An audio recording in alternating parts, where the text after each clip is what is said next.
Boa noite a todos.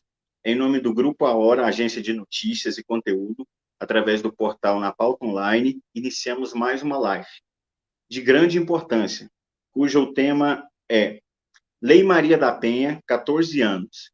Como tem sido o atendimento às mulheres vítimas de violência doméstica nas delegacias? Inicialmente, eu quero dar as boas-vindas a todos vocês que estão assistindo. Quero dar as boas-vindas às palestrantes que estão aqui conosco.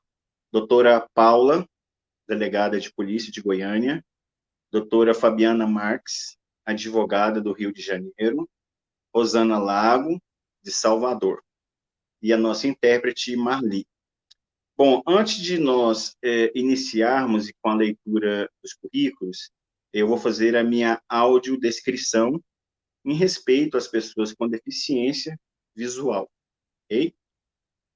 Eu sou homem, sou negro, tenho cabelos curtos e grisalhos. Estou usando um óculos no formato meio que retangular, não é nem quadrado e nem circular. Estou usando uma camisa bem clara, com pequenas listras em azul. Estou num ambiente doméstico, atrás de mim tem uma estante com livros. Então, vamos iniciar agora, lendo os currículos. Vou ler o currículo inicial da Marli, que é a nossa intérprete.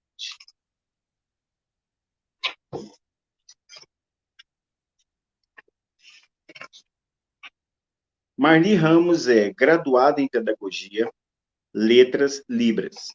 É pós-graduada em Planejamento Educacional, Libras, Formação de Recursos Humanos e tem docência no ensino superior nas áreas de atuação como professora universitária, intérprete educacional, intérprete perita do Tribunal de Justiça de Goiás e intérprete da Prefeitura de Goiânia.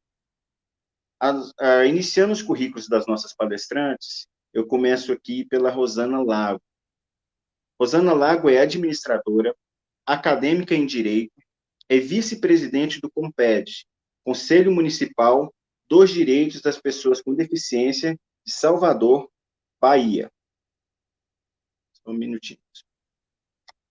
É membro da Associação Vida Brasil e especialista em auditoria em serviços de saúde. A nossa segunda palestrante, ela está no Rio de Janeiro, doutora Fabiana Marques. Seja bem-vinda, doutora. Fabiana Marques é advogada criminal, professora, mestre em Direito pela PUC-Rio. É presidente da Comissão da Mulher do Instituto Brasileiro de Pesquisa e Estudo Jurídico, IBRAPJ. Coordenadora adjunta do Instituto Brasileiro de Ciências Criminais, IBCCRIM. É secretária da Comissão de Dados e Privacidade e membro da Comissão de Direitos Humanos, ambos da OAB Rio de Janeiro. E a nossa terceira palestrante está em Goiânia, delegada, doutora Paula Meotti. Seja bem-vinda, doutora. Paula Meotti é graduada em Direito, é especialista em Direito Público, Direito Constitucional, Direito Penal e Processual, e em altos estudos de segurança pública. Já atuou como advogada e analista de autarquia. Atualmente é delegada da Polícia Civil do Estado de Goiás, titular da primeira DEAN, Delegacia Especializada no Atendimento à Mulher de Goiânia, Goiás, e é coordenadora das Delegacias da Mulher do Estado de Goiás, é membro do Comitê para Mulheres da Secretaria de Segurança Pública, representante da Polícia Civil no Conselho Estadual da Mulher, CONEM. Bom, lidos os currículos, nós iniciaremos agora a primeira fase do debate, ou, digamos, da troca de ideias. Essa primeira fase, cada uma das debatedoras tem 10 minutos, sem interrupção, para falar sobre um tema que é muito caro a nós todos, principalmente as mulheres brasileiras. Doutora Fabiana, por gentileza, abra o seu microfone, seja bem-vinda mais uma vez, faça a sua audiodescrição e após você tem 10 minutos para explanar sobre o tema. Está ótimo, muito obrigada, Fabrício. Inicialmente queria agradecer o convite e a oportunidade de estar aqui dividindo esse debate contigo, com a Rosana, com a Paula, uma pauta que me é tão cara. Iniciando minha audiodescrição, eu sou uma mulher branca, tenho cabelos castanhos claros, estou em ambiente doméstico. Ao fundo, vocês podem visualizar uma janela, que é a janela da minha sala. Estou com uma blusa preta e um colar de pérolas.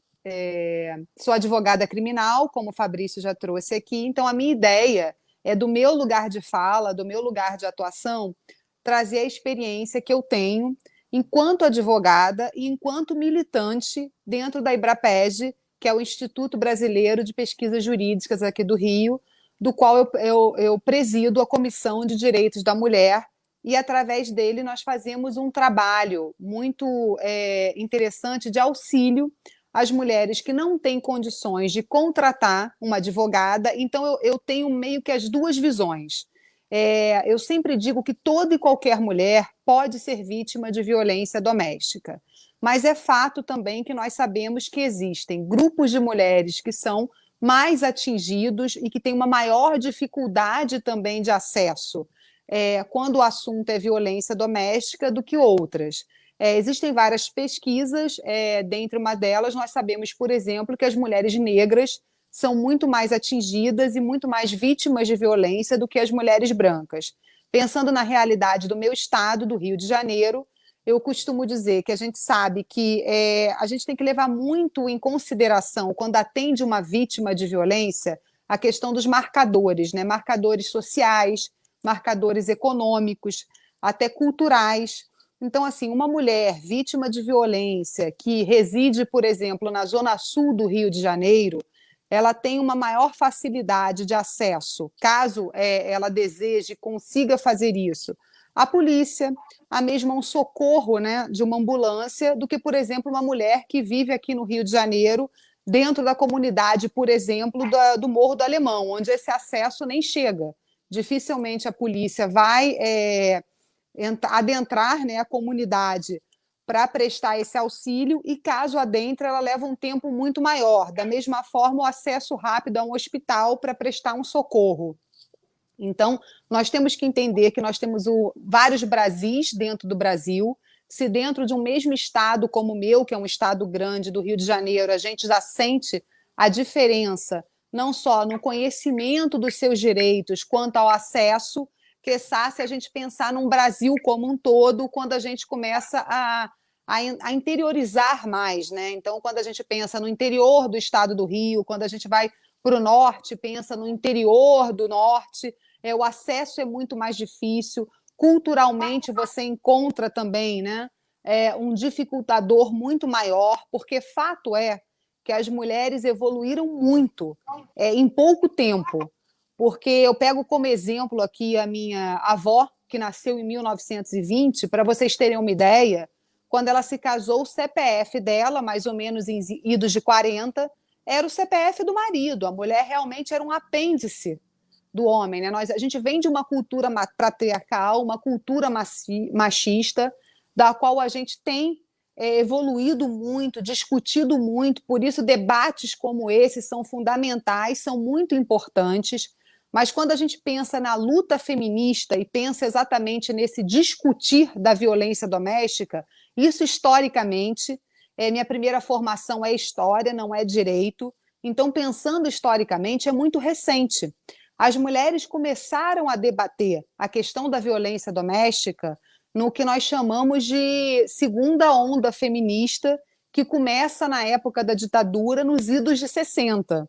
E nós temos o auge da discussão, onde você começa a querer descortinar esse tipo de crime, que até então era tido como um crime do âmbito doméstico, ou seja, aquele velho jargão que tem que ser execrado da face da terra, né? Em briga de marido e mulher, ninguém mete a colher. Então, você só discutia isso, era tido como âmbito doméstico, aquilo se resolvia dentro da família. E é exatamente com um assassinato que teve grande repercussão, do Dock Street por Ângela Diniz, na década de 70, que as mulheres lançam uma campanha nacional, Quem Ama Não Mata, e que você começa a ver esse tipo de crime sendo debatido no âmbito público e sendo descortinado. Então, assim, para quem estuda história, pensa história, sabe que isso é muito recente, que nós mulheres tivemos várias conquistas, mas ainda há muito o que conquistar. E uma das grandes conquistas é exatamente quebrar esses estereótipos, que são os estereótipos de gênero, essa questão exatamente do machismo que diminuiu, mas que precisa ser ainda muito combatido, no qual a mulher ainda é muito revitimizada. Então, o que você vê acontecendo na década de 60, 70, num julgamento, onde você presenciava que os homens que, enfim, assassinavam, como Doc Street fez com Angela Diniz, ela foi brutalmente assassinada, com vários tiros, inclusive 3 no rosto. Ainda é uma coisa que provavelmente a doutora Paula vai poder ainda falar melhor, nos narrar melhor, ela lida diretamente com isso, mas que esse tipo de crime ele tem peculiaridades muito específicas, né? Realmente a mulher é objetificada naquela condição de mulher, o homem ele tem o poder, ele acha que ele tem o poder, então ele pode decidir quando aquela relação vai terminar ou não, e quando aquela mulher, de alguma forma, ela quer quebrar aquele ciclo de violência, o que é esse ciclo de violência que acontece de forma reiterada? Eu costumo dizer que o ápice da violência doméstica é o feminicídio, né? Um tipo penal muito recente, que surgiu em 2015. Antes disso, a nossa grande legislação que discute a questão da violência é a Lei Maria da Penha. Após isso, nós tivemos a do feminicídio e hoje ainda temos o que eu chamo de tríade, né, que protege a mulher, que é a questão do assédio sexual, que nós tivemos mais recentemente uma ampliação legal que tira só do âmbito do trabalho. Antes você só discutia o assédio sexual dentro do âmbito trabalhista, onde havia uma hierarquia, e após aquele fato emblemático que aconteceu em São Paulo, onde uma mulher recebeu uma ejaculada de um passageiro do ônibus, e o motorista levou todos à delegacia e ele foi liberado, afinal de contas aquilo até então era um crime que nós chamamos de crime anão, né, menor potencial ofensivo. Ele recebeu uma demonstração, por mais que ele tivesse várias outras passagens sobre o mesmo fato, ele foi liberado e, infelizmente, dias depois ele cometeu o mesmo tipo de delito. E por conta disso nós tivemos toda uma movimentação, não só midiática, como também dentro do próprio legislativo, e nós aprovamos, então, a lei da importunação sexual, e hoje as mulheres também têm mais essa proteção também. Mas o ápice, então, é o feminicídio, só que dificilmente o feminicídio ele acontece isoladamente, né, Ele realmente é uma resposta a um ciclo de violência que nós chamamos, que as mulheres passam de forma reiterada quando elas vivem a violência doméstica.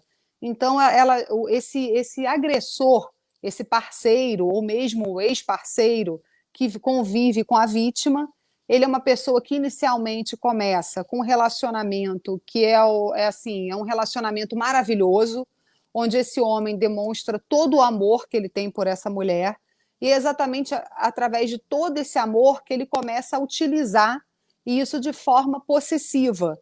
E nós temos certa dificuldade, nós, enquanto sociedade, de identificar um relacionamento abusivo, por conta de todo o nosso histórico patriarcal e machista. Quem aqui já não ouviu que quem ama sente ciúme, se ele sente ciúmes de você porque ele te ama? Só que, na verdade, isso tem um equilíbrio. Não que uma pessoa que vive um relacionamento com você não possa ter preocupações inerentes, né? Como nós temos não só temos com os nossos filhos, com os nossos parentes, mas existe um sinal amarelo aí que nós devemos estar atentas. Quando o homem começa a querer regular o seu celular, as ligações que você recebe, a hora que você chega do trabalho, a hora que você sai, começa a te afastar dos seus parentes, porque é muito comum que normalmente o primeiro passo de um homem abusivo, né, de um homem que sente a mulher, que tem a mulher como propriedade dele, o que ele faz é começar a querer afastar ela dos seus parentes, dos seus amigos. Por quê? É para colocá-la realmente só. Porque quando ele começa, então, a menosprezar, começa normalmente com uma violência que é uma violência mais ligada ao emocional, ao psicológico, que é colocar aquela mulher como uma mulher que não exerce o seu trabalho adequadamente, não cuida da casa adequadamente, não prepara a janta adequadamente como ele espera, ela já esteja isolada, para que ela não possa procurar exatamente uma rede de apoio. Então, normalmente, esse parceiro inicia afastando ela, tanto que é muito comum quando a gente vê noticiado em reportagens, seja pela TV, seja jornais, revistas, em que várias pessoas, quando uma mulher é vítima de feminicídio, vários dos parentes, inclusive próximos, como pais, irmãos, dizem que não faziam ideia de que ela passava por esse tipo de situação. não faziam ideia, porque o agressor ele já prepara, digamos assim, o terreno dessa forma. Ele começa a afastar ela da possível rede de apoio, inicialmente, mas inicialmente ele afasta como? Ele não afasta de forma brusca, brigando. Ao contrário, ele afasta através desse, em tese, excesso de amor, no qual ele quer ser o único, né, a ter o benefício de ter aquela pessoa em sua vida. Já que ele é muito apaixonado por aquela parceira, ele gostaria de passar o maior tempo possível com ela. Então, nós temos que tomar muito cuidado com esse tipo de sinal. É observar até que ponto o nosso parceiro tem uma preocupação que é normal, que é óbvio que se você gosta de alguém, você quer o bem daquela pessoa e tem uma preocupação, mas quando aquilo já exacerba, já é um controle exacerbado. E isso, Fabrício, não existe classe social. A gente sabe que existem talvez um maior ou uma menor incidência, a depender do maior ou menor instrução que a pessoa tenha, conhecimento, maior ou menor consciência dos direitos que você tem, mas qualquer mulher está sujeita a esse tipo de dominação do parceiro realmente convencê-la, porque é muito sutil. E normalmente esse homem inicialmente se demonstra muito apaixonado. E quando ele percebe que ele conseguiu isolar aquela mulher, é que ele vai então começar a demonstrar o outro lado, vamos dizer assim, quando ele começa a menosprezar o trabalho daquela mulher, as atitudes, né, ou o que aquela mulher faz no âmbito doméstico, chegando ao momento em que ela sofre realmente uma agressão física.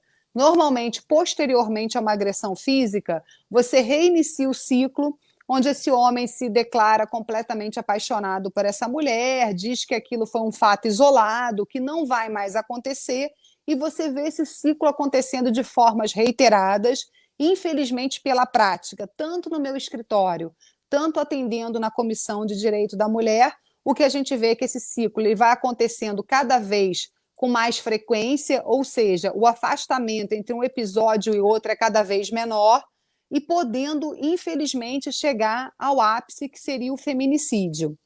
E eu não sei se aqui vocês conhecem, provavelmente a doutora Paula, talvez a Rosana, que lide com o tema, tenha conhecimento de um formulário que foi criado pelo Ministério Público há 2 anos atrás, que é um formulário FRIDA, que é exatamente para auxiliar nesse primeiro atendimento às vítimas de violência.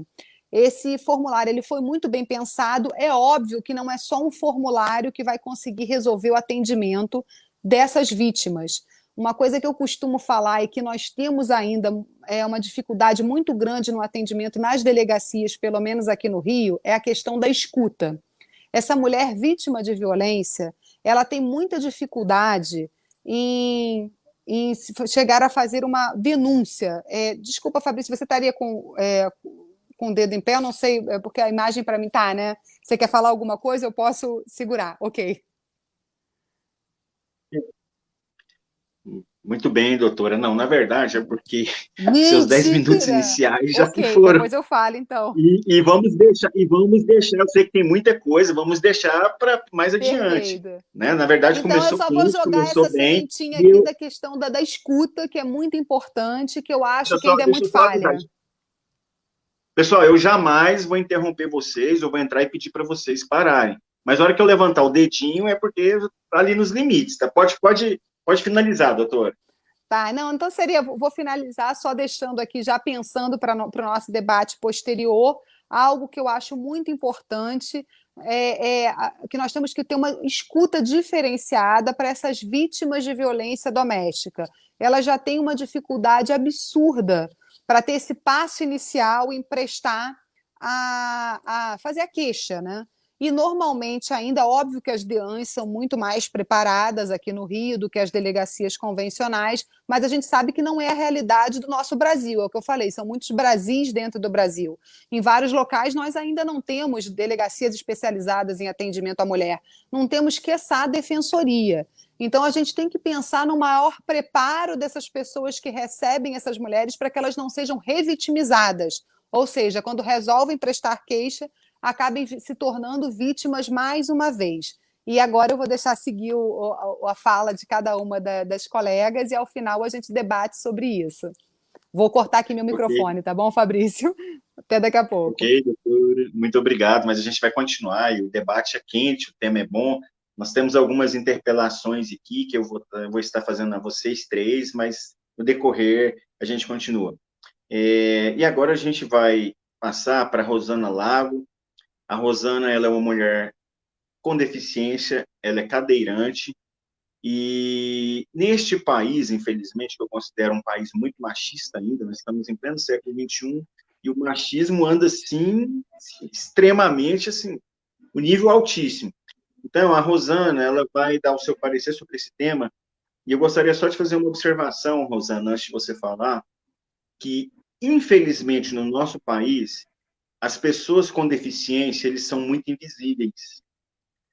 Quando se vai organizar algum evento, normalmente as pessoas esquecem das pessoas que têm deficiência.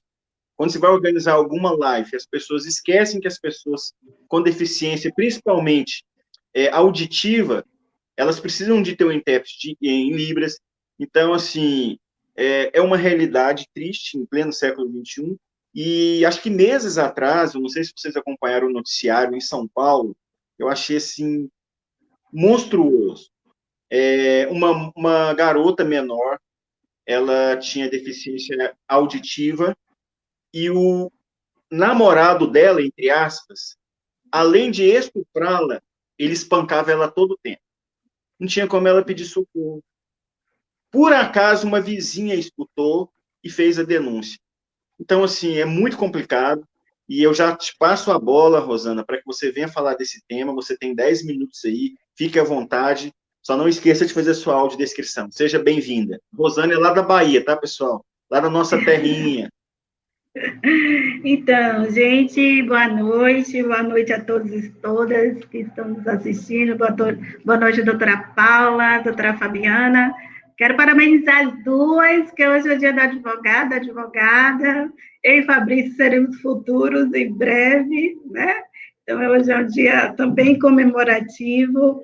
É uma honra enorme estar aqui com vocês, dividindo esse espaço para a gente debater um tema de tamanha importância. Obrigada, Fabrício, pelo convite, e é um prazer enorme. Então, a doutora Fabiana já falou aí, já me deu uma deixa para que eu possa falar direto, até mesmo por experiências assim, o que eu, né, lido muito com mulheres com deficiência e escuto muitos relatos, e é uma realidade mais próxima do atendimento, né? Que a gente vai direto ao tema, falando do atendimento às mulheres com deficiência nas delegacias. Como é isso, né?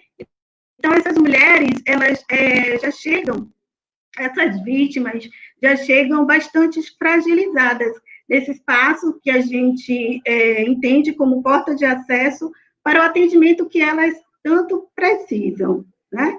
Essas mulheres, ao expressarem suas dores, como a doutora Fabiana falou, elas são revitimizadas, né? Elas sofrem duas vezes, porque dali ela está colocando todo o sentimento que ela passou, todas as suas fragilidades, suas dores, está revivendo tudo aquilo. E essa violência toda sofrida, ela vem relatando com muita dor. Então, nesse momento, eu entendo que o atendimento para essas vítimas, para essas mulheres, ele deve ocorrer justamente com uma outra receptividade de quem devia estar ali trabalhando para atendimento a essas mulheres, né? Que muitas vezes é tratada de forma hostil pela aquele agente da delegacia, até mesmo por um delegado, é um homem, né? E tem sempre aquele viés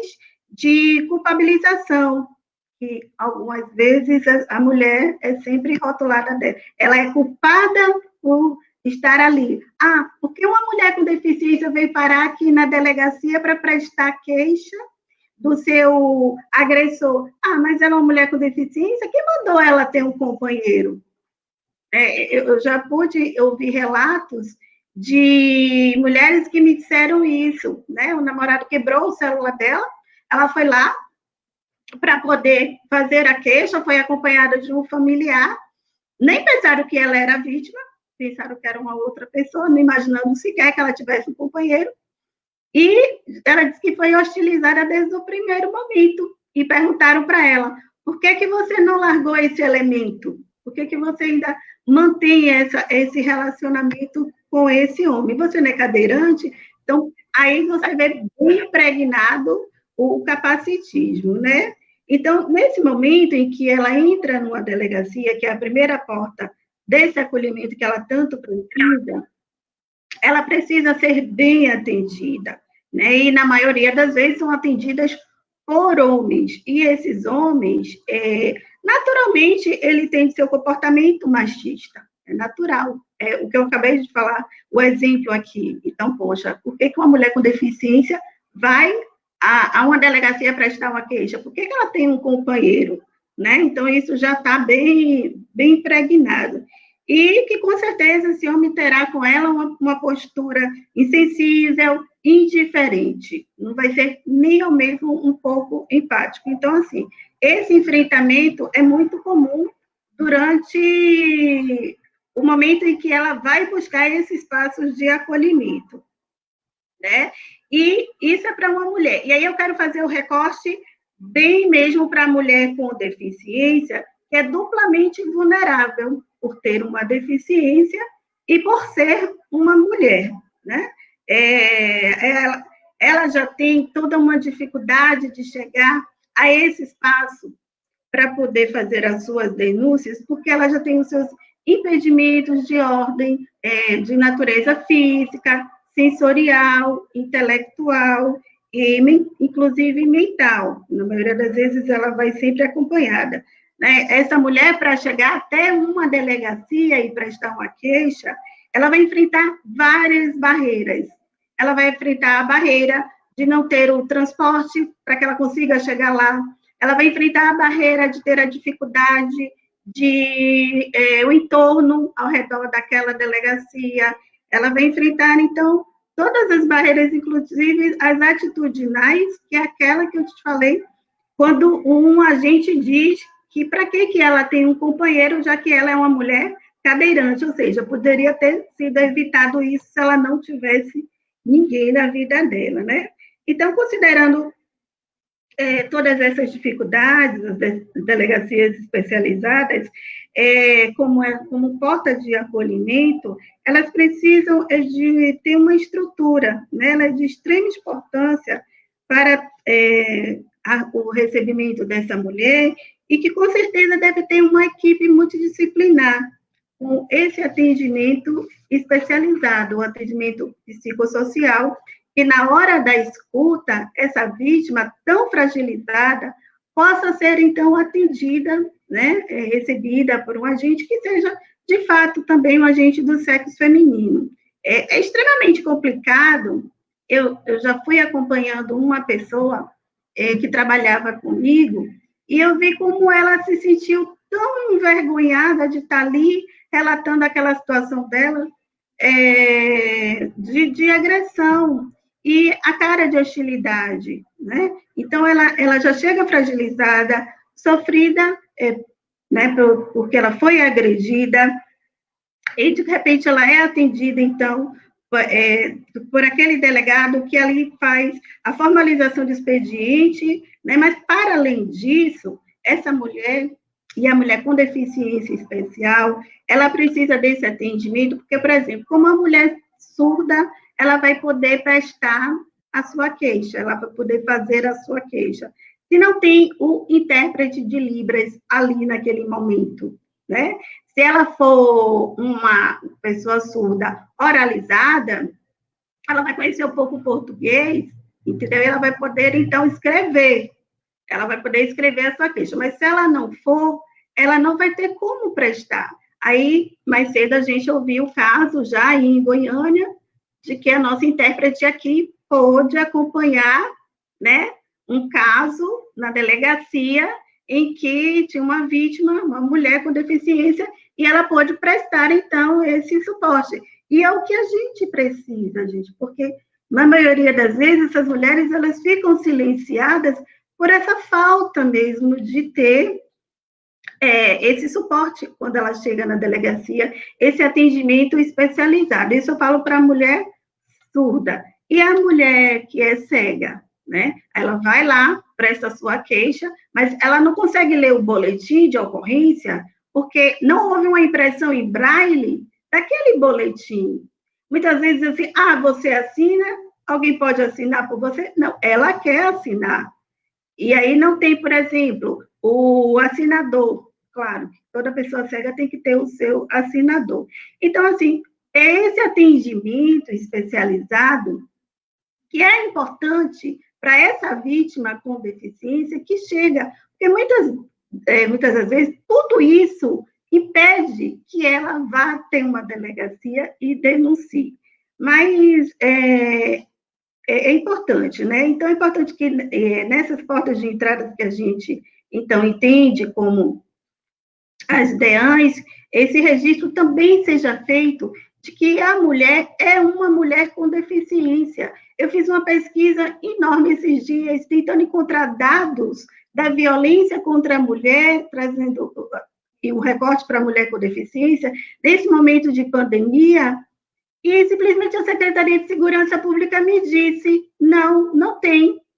Aí eu falei, como não tem? O índice cresceu assustadoramente. As mulheres estão em casa, estão isoladas, estão com seus companheiros, com seus cuidadores. Não é possível que elas não estão sofrendo violência doméstica e familiar. Aí ele falou, não passaram para a gente. Nós alimentamos o site trimestralmente, mas ainda não colocamos os dados, porém, não chegou. Eles não fazem uma pesquisa fina disso. A mulher com deficiência chega lá e ela é simplesmente uma mulher. Só pela questão do recorte, né, de gênero. Então, assim, até que eles estão identificando que a mulher negra, agora já pode ser bem identificada, mas a mulher com deficiência fica nessa invisibilidade da qual ela está submetida, sempre na sociedade, para tudo, para todas as políticas, e é nisso que a gente precisa combater mais, né? Recentemente, eu até conversava já com o Fabrício sobre isso, eu estou falando isso porque foi uma campanha, e eu me senti logo contemplada quando ela surgiu, foi a campanha do Sinal Vermelho. E isso ele já fez até um sinal que eu já vou para concluir aqui. A campanha 10 minutos é muito rápido. Muito rápido. Deixa a gente falar. Você é homem, deixa a mulher. Questão de gênero. E a campanha do Sinal Vermelho, que todas vocês têm conhecimento, ela, pelo recorte de gênero, eu fiquei super feliz. Eu falei, nossa, que campanha bacana. Mas depois eu parei e pensei, opa, cadê nós, mulheres com deficiência? Como que uma mulher que não tem mão vai poder fazer um X na mão? Como que uma mulher que é cega vai saber que cor é o vermelho para chegar na farmácia, pegar um batom, um esmalte e fazer um X? Como que uma mulher que tem uma deficiência severa vai poder se deslocar de sua casa, se o seu agressor está mantendo ela presa, para chegar na farmácia e fazer a denúncia ali para quê? E se eu for uma mulher que posso me locomover, mas sou surda, como que eu vou me comunicar com a atendente da farmácia se ela não sabe a Libras?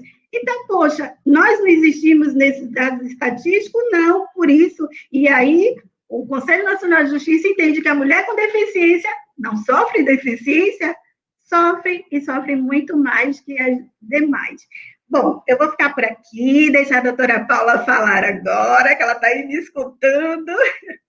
Ela tem muita coisa para trazer para a gente e a gente segue, mas por enquanto é só. Obrigado, Rosana. Não, nós temos muito a discutir sobre esse assunto. Eu acho que você fez muitas provocações aqui, eu acho que são importantes. Mas só me lembra uma coisa, me desculpa se eu não percebi. Você fez a sua audiodescrição? Não. Eu peço perdão aos colegas de casa. Sim, eu sou uma mulher de pele branca.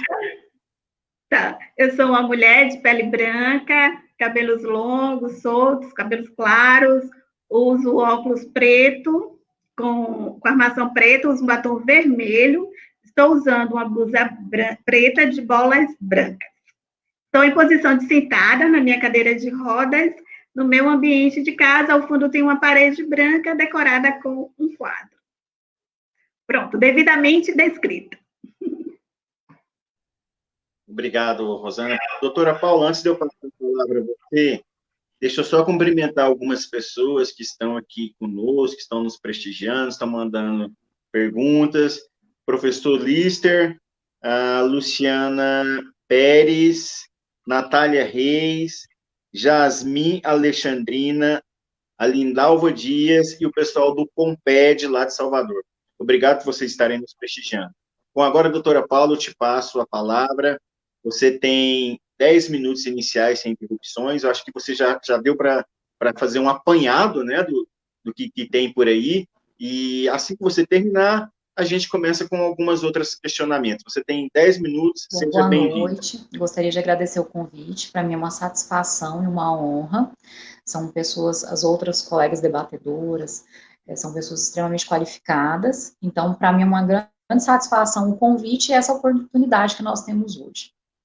Vou começar esse tema, enquanto eu estava ouvindo a doutora Fabiane falando, eu fiquei pensando um pouco sobre essa questão do próprio machismo, né, estrutural que nós temos na sociedade, e eu lembrei de um caso que ocorreu recentemente comigo na delegacia, de uma amiga muito bonita, uma mulher psicóloga, muito bem sucedida, muito bonita, que ela teve algumas fotos delas do Instagram, inclusive uma delas, eu acho que, salvo engano, ela estava de biquíni, ou uma roupa um pouco mais curta, foi usada indevidamente, criada uma conta no Tinder. Nem sei se a gente pode ficar falando nome de aplicativos, mas eu já falei. E aí ela se sentiu, ela veio conversar comigo, e extremamente, assim, preocupada, mais do que a grande violação que ela teve relativo a essa utilização indevida da imagem dela, ela ficou extremamente preocupada, porque ela falou assim, nossa, e agora? Como que eu vou fazer para namorar? Todo mundo tá vendo meu rosto lá no Tinder, e aí, o que esses homens vão pensar de mim e tal? E aí, quando ela me falou isso, eu fiquei analisando o quanto que tá, principalmente aqui no estado de Goiás, ela tá muito estruturada, tá dentro muito da nossa estrutura, sabe, social, essa questão desse tipo digamos assim, de uma violência de gênero pautada também na cultura. Porque a mulher é imputada um certo comportamento. A mulher, ela é julgada de acordo com o seu comportamento sexual. Então, ela é tida como mais valor ou de menos valor a respeito do seu comportamento, por exemplo. Se ela tem uma relação sexual numa noite, se ela está sozinha. Esses tempos também eu tive uma procuradora num evento que eu estava no Tribunal de Contas do Estado, e ela chegou a comentar comigo que ela foi num evento à noite, furou o pneu do carro, quando ela ligou pedindo auxílio, o cara da borracharia falou assim, mas cadê seu marido? É como se uma mulher sozinha não tivesse autorizada a resolver questões básicas do dia a dia, né? Então, eu fiquei pensando sobre isso e o quanto esse tema está muito atualizado, porque, historicamente, esses avanços, grandes avanços, concordo, que nós tivemos, principalmente com a promulgação da Lei Maria da Penha, são muito recentes. São muito recentes, nós melhoramos muito, mas infelizmente ainda há muito a que se avançar, porque nós temos essas questões pautadas no gênero muito forte, em que o se posicionar como feminino, em que o papel do feminino ele é tido como de menos importância do que o do masculino, né? As tarefas tidas como femininas, as características tidas como femininas são consideradas como menor importância, com desprezo dentro da sociedade. E aí eu fico preocupada realmente com isso. E agora eu tô preocupada porque eu esqueci de fazer minha audiodescrição, né, também. Dá tempo. Vou falar de continuar minha fala rapidinho. Bom, eu sou uma mulher de pele clara, olhos azuis, cabelos loiros, estou com uma blusa de oncinha, um animal print, e estou sentada numa parede de fundo claro. Continuando. Então, nós falávamos, né, nessa questão de gênero inerente na nossa sociedade, e a gente percebe, por exemplo, a DEAN de Goiânia foi uma das primeiras do Brasil, salvo engano, a segunda ou a terceira de criação, né, a primeira que nós tivemos foi no estado de São Paulo, e a gente percebe que realmente muita coisa nós tivemos de avanço de lá para cá, muita coisa ainda temos que galgar. Hoje, a primeira DEAN, ela é uma delegacia que tem equipe multidisciplinar, nós temos 2 assistentes sociais, nós temos 3 psicólogas lotadas, nós temos 2 neuropsicólogas, toda a equipe, ela passa por uma qualificação, na verdade é uma qualificação continuada, porque a cada 2, 3, 4 meses, agora com a pandemia nós tivemos que suspender um pouco isso, porque a gente está evitando, né, essa presença física, porque como todos sabem, polícia não fica de teletrabalho, então nós estamos trabalhando normalmente, com atendimento ao público o tempo todo, meus policiais estão doentes.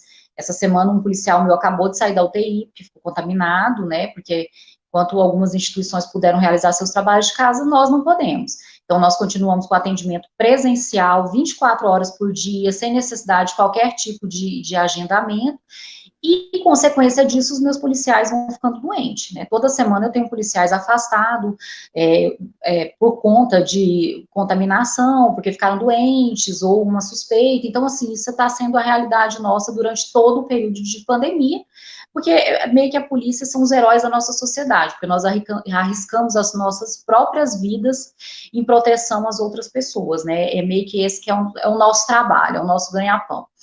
Então, queria relatar essa questão, que nós temos hoje uma equipe, né, multidisciplinar, que é o atendimento.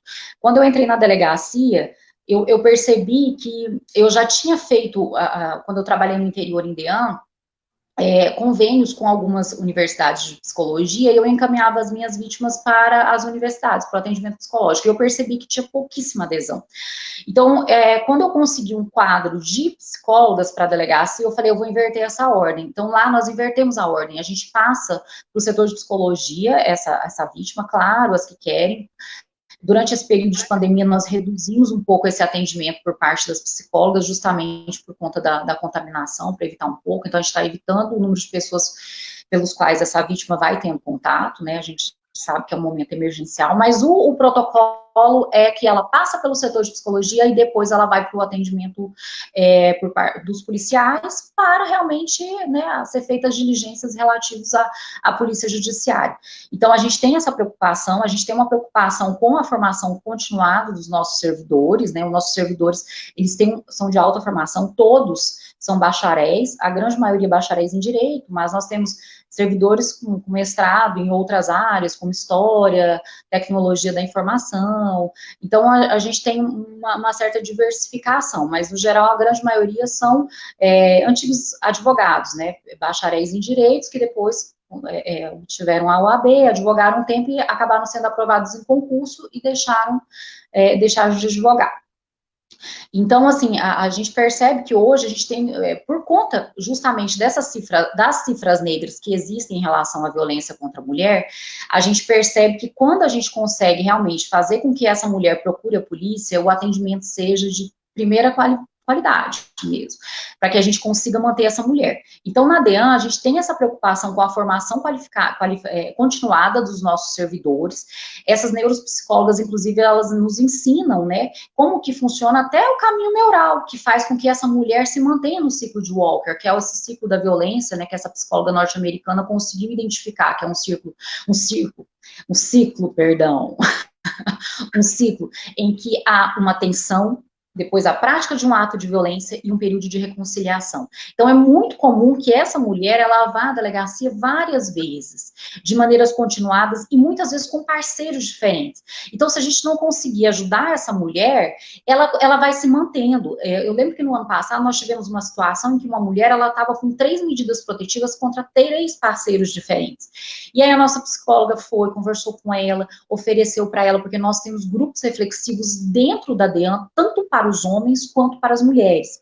E como a gente inverteu esse atendimento, esse protocolo de atendimento, essa mulher passa primeiro pelo setor de psicologia, então é mais fácil que essa mulher faça esse engajamento com as psicólogas e voltem. Então, muitas delas falam, não, eu quero voltar, e muitas voltam, e a gente tem percebido, assim, um feedback muito positivo, que elas conseguem perceber que elas estavam inseridas dentro de um relacionamento abusivo, e voltam, muitas vezes, com uma outra aparência para a delegacia, para agradecer o atendimento, então a gente fica muito satisfeito com isso, porque nós temos percebido que aqui em Goiás, nós temos o núcleo da Defensoria Pública, Em levantamento com a defensora, a doutora Gabriela, no ano passado, a gente percebeu que boa parte do atendimento da defensoria, desse núcleo de apoio à mulher que sofre violência, era de mulheres que haviam retornado com os seus parceiros e queriam a revogação de medida protetiva de urgência. Então, assim, a gente, além de convencer essa mulher a ir na delegacia, talvez o desafio maior hoje é a gente convencer essa mulher a manter essa medida protetiva, a ela conseguir ter força realmente para sair desse relacionamento abusivo. Porque nós sabemos que, estatisticamente, por exemplo, só no estado de Goiás, se a gente for observar os feminicídios, nós sabemos que cerca de 10% apenas das mulheres que foram mortas estavam com medidas protetivas em vigor no dia do óbito. Ou seja, a esmagadora maioria das mulheres que acabam sendo mortas são as mulheres que não pediram ajuda. 60% delas nunca tinham registrado a ocorrência, nem contra os seus agressores, nem contra outros agressores. Então, a gente sabe que essas mulheres que estão nas cifras negras são efetivamente as mulheres que vão acabar sendo mortas. Então, a gente precisa realmente debater esse tema, precisamos de noite como hoje, para que a gente possa incentivar essas mulheres a efetivamente pedir ajuda, romper esse ciclo da violência e não se tornarem mais um número dentro dessas estatísticas do feminicídio.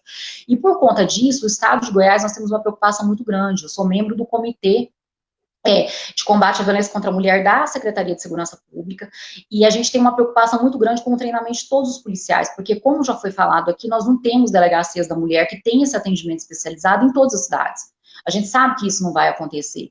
Então, efetivamente, a gente precisa qualificar todos os policiais, porque a gente sabe que o atendimento a essa mulher vítima de violência, ele é muito diferente de, por exemplo, uma pessoa que acabou de ser vítima de um roubo, acabou de ser vítima de um furto. A gente sabe que essas questões relativas à violência doméstica familiar contra a mulher, ela tem íncita nela questões emocionais e psicológicas muito fortes. E se o policial não tiver esse olhar, e ele ficar com o olhar apenas do investigador, de quem vai apurar uma autoria e materialidade, vai resolver a situação, ele não vai conseguir realmente entrar dentro do problema, entrar dentro dessa questão, em compreender o que essa mulher está vivenciando, entender o que é esse ciclo da violência, entender esse caminho neural que muitas vezes essas vítimas de relacionamentos abusivos vivenciam, e forneçam daí um atendimento de qualidade. Né? Em relação ao questionamento da Rosana, a respeito do número das mulheres com deficiência, nós temos uma preocupação em relação a isso muito grande. Eu, felizmente, eu nunca tive muita dificuldade nas delegacias que eu trabalhei. Durante um período, eu tinha inclusive, uma agente de polícia que era certificada em Libras, ela era professora da UFG, que é a nossa federal aqui de Goiás, e ela sempre fazia os atendimentos e funcionava como intérprete. Aqui em Goiânia, a gente tem a facilidade que tem as SEMAS, né? Igual a Marli foi hoje na nossa delegacia. A gente tem uma preocupação no nosso atendimento, realmente a gente tenta pautar para ser um atendimento de qualidade. Não precisa mulher vítima de violência. Por exemplo, hoje não foi uma mulher deficiente que nos procurou, foi um vizinho que relatou, falou assim, olha, eu quero narrar que tem uma mulher que ela tem deficiência e ela quer pedir ajuda, mas ela falou para mim, me autorizou a vir aqui pedir ajuda, mas ela não queria vir na delegacia. Os policiais foram imediatamente ao locais, contataram as intérpretes aqui da nossa SEMAS, que é a nossa secretaria, e a gente recebeu o pronto atendimento. Isso já aconteceu em outras oportunidades, que a gente sempre tem o auxílio da Associação das Pessoas com Deficiência também, elas nos auxiliam muito para funcionar como intérprete, porque nós temos muitas dificuldades, realmente. Por exemplo, hoje, aqui em Goiânia, nós temos uma imigração muito grande de chineses. E, infelizmente, nós temos violência sendo praticada contra elas, e aí a gente precisa procurar um intérprete que fale chinês. Então, esse tipo de dificuldade é a nossa realidade do dia a dia. Pelo jeito que o Fabrício está me falando, eu já falei os 10 minutos, né, Fabrício? Vou encerrar, passa realmente muito rápido, porque parece que eu não falei nenhum texto que eu queria falar. Então, vou respeitar o tempo. Não, o tema é um tema muito bom e a gente vai continuar, a gente ainda tem tempo aí. Só antes, deixa eu cumprimentar aqui a professora Margarete Arbuz, ela é da Universidade Federal de Goiás, é uma grande professora na área de Direitos Humanos. A Flávia Cristina, que está conosco também, e a Kátia Saules, ela é uma atriz que mora no Rio de Janeiro, conterrânea sua aí, doutora Fabiana, está nos acompanhando aqui também. Pessoal, agora a gente vai para um segundo momento, que é o que nós chamamos de provocações. Mas não são provocações, digamos, maléficas, mas é apenas uma reflexão. Vou fazer uma leitura aqui bem rápida, e não me interprete mal, doutora Fabiana, mas é que esse fato aconteceu no Rio de Janeiro, mas ele é extensivo a Salvador, a Goiânia também e a todo o território. É o seguinte: mulheres relatam atendimento hostil em delegacias especializadas do Rio. Isso aí saiu no G1, no dia 8/3/2016, tem 4 anos. E o que eu vou narrar aqui, eu gostaria de saber se vocês acreditam que ainda continua acontecendo. Abre aspas. Você tem certeza de que vai mesmo denunciar o pai de seu filho? Isso pode prejudicar ele. Fecha aspas. Essa frase que AS, anonimamente, né, de 32 anos, relata ter ouvido do policial que a atendeu em dezembro de 2015, quando tentava, com o braço roxo, denunciar um segundo episódio de violência física envolvendo o ex-companheiro. Para piorar o episódio, aconteceu numa delegacia de atendimento à mulher, uma DEAN, no centro do Rio de Janeiro. Abre aspas. Eu, como mulher, como delegada, como ex-chefe de polícia civil, fico envergonhada com esses episódios.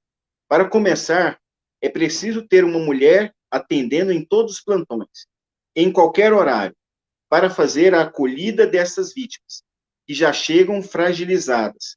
Lamento profundamente que não haja esse compromisso nesta gestão, no caso, lá em 2015. É preciso formação. O mínimo que se espera é um atendimento cordial e respeitoso à mulher. Fecha aspas. À época, a deputada Marta Rocha, que a doutora Fabiana deve conhecer, do Rio de Janeiro, primeira mulher a chefiar a Polícia Civil no Rio de Janeiro. Então, é uma provocação que eu abro agora para vocês. Isso aconteceu em 2016, 2015, 2016. Nós estamos em 2020. Eu gostaria de saber, vou começar pela doutora Fabiana, depois Rosana e a doutora Paulo. Não vou interromper, eu vou deixar que vocês falem entre si. E agora eu vou reduzir para 5 minutos, né, de fala aí, para que todas possam estar falando. E se uma quiser interpelar a outra, é só levantar a mão e abrir o microfone. Doutora Fabiana, eu começo com você, porque o episódio aconteceu no Rio de Janeiro. Tá ótimo. Bem, primeiramente eu quero parabenizar a Paula, não só pela fala, mas porque ela trouxe algo que é muito importante e que nós, né, que trabalhamos nessa área, atuamos nessa área, defendemos, que é o famoso atendimento e necessário atendimento em rede. Quando a doutora Paula colocou na fala dela que há um atendimento psicológico, há um atendimento voltado também para assistência social, porque essa mulher ela precisa se sentir acolhida.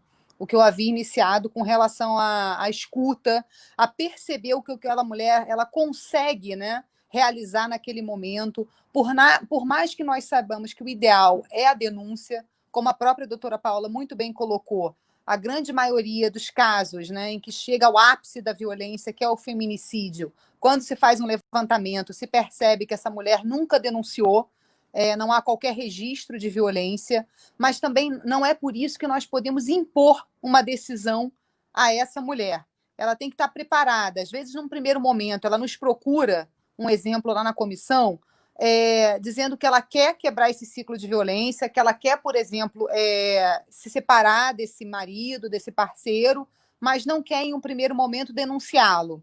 Então, a gente tem que saber respeitar essa decisão para não perdê-la de vez, para que ela não nos deixe de procurar. Então, tentar ir auxiliando e, aos poucos, demonstrando a essa mulher que é difícil, porque, infelizmente, a mídia influencia muito e, às vezes, influencia de uma maneira negativa, dizendo que as mulheres normalmente chegam ao ápice do feminicídio quando resolvem denunciar esse parceiro. Nós temos uma dificuldade grande, né? E temos que respeitar também o momento dessa mulher. Mas, especificamente com relação à sua provocação, Fabrício, ele é muito pertinente, porque, de fato, é verdade. As DEANs, a primeira DEAN, salvo engano, ela é antes da Lei Maria da Penha. Muitas pessoas acham que as DEANs se iniciaram, né, surgiram juntamente com a vigência da Maria da Penha, que é em 2006, mas, salvo engano, a primeira surgiu em 86, muito antes da Maria da Penha, obviamente foi se aperfeiçoando, Mas logo inicialmente se pensou que para atender mulheres vítimas de violência, o ideal é que você tivesse do outro lado mulheres também recebendo essas mulheres, até pensando numa maior empatia, numa maior cumplicidade, num maior acolhimento.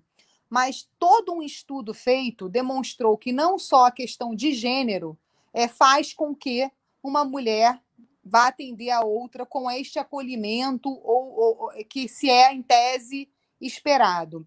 E eu vi um estudo muito interessante que tem disponível, inclusive também, você consegue localizar nas redes. Eu agora não me recordo o nome da professora, mas posso posteriormente disponibilizar. Uma linguista, inclusive ela não é nem da área do direito, mas ela foi fazer um estudo com relação a verbalizar e ao atendimento, e ela fez isso dentro das DEANs, e fez isso em 2017. Então, posterior às notícias que você, Fabrício, acabou de nos trazer aqui. E ela mostrou claramente que não necessariamente por ser uma policial mulher, ela tem esse atendimento de acolher uma outra mulher.